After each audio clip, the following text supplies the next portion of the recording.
நான் ஒரு 2 வார்த்தை உங்களை பார்த்து சொல்றேன். அதுல எது உங்களுக்கு ரொம்ப இம்ப்ரெஸ் ஆச்சு அப்படின்னு மட்டும் சொல்லுங்க. 1, கர்த்தர் உங்களை ஆஸ்வதிக்கவே ஆஸ்வதிப்பார். 2வது, பாவத்தை விட்டு விலகி ஒழுங்கா தேவனுக்குள்ளாக மனம் திரும்புங்கள். இந்த 2ல உங்களுக்கு எது ரொம்ப சந்தோஷமா இருந்து? அந்த ஃபர்ஸ்ட் சொன்ன வார்த்தை தானே.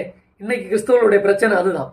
இன்னைக்கு பல விதமான பிரீச்சர்ஸ் வந்துட்டு prosperity preachers, hyper grace preachers, motivational preachers சொல்லி பல விதமான பிரீச்சர்ஸ் என்ன நாளில் வந்திருக்காங்க. ப்ராஸ்பரிட்டி டீச்சர்ஸ் என்னது? எப்போ பார்த்தாலும் உலகத்தில் எப்படி ஐஸ்வர்யவான்களா மாறுவது, பணம் சம்பாதிப்பது எப்படி, சக்சஸ்ஃபுல்லா மாறுவது எப்படி, இதை மட்டுமே போக்கஸ் பண்ணுவாங்க. 2வது ஹைப்பர் கிரேஸ்னா என்னது?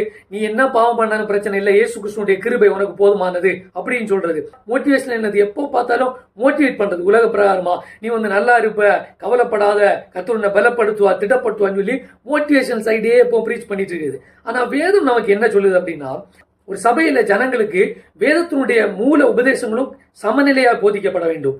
ரட்சிப்பின் உபதேசம் இருக்கணும், மனம் திரும்புதலின் உபதேசம் இருக்கணும், பாவத்தை கடிந்து உணர்த்தணும், கிருபையின் உபதேசம் தேவை, ஆஸ்வாதத்தின் உபதேசம் தேவை. அதே மாதிரி குறைவுகள்ல பாடுகள்ல எப்படி கிறிஸ்துக்குள்ள விசுவாசத்தில் நிலை நிற்பது அதையும் நம்ம கற்றுக் கொடுக்கணும். விடுதலையின் உபதேசம் தேவை. பாவத்துல சாபத்தில இருந்து எப்படி விடுதலை ஆகுது அப்படின்னு வரங்களை குறித்து பரிசுத்தாவினர் குறித்தான உபதேசம் தேவை.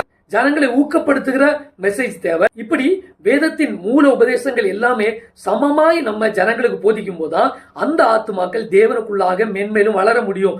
அவங்க தான் கிறிஸ்துவுக்குள்ளாக அவருடைய வார்த்தையில நல்ல மெச்சோர்ட் ஆகும். ப்ராஸ்பரிட்டியை மட்டுமே கேட்கிற ஜனங்கள் குறை வரும்போது பின்மாறி போயிடுவாங்க.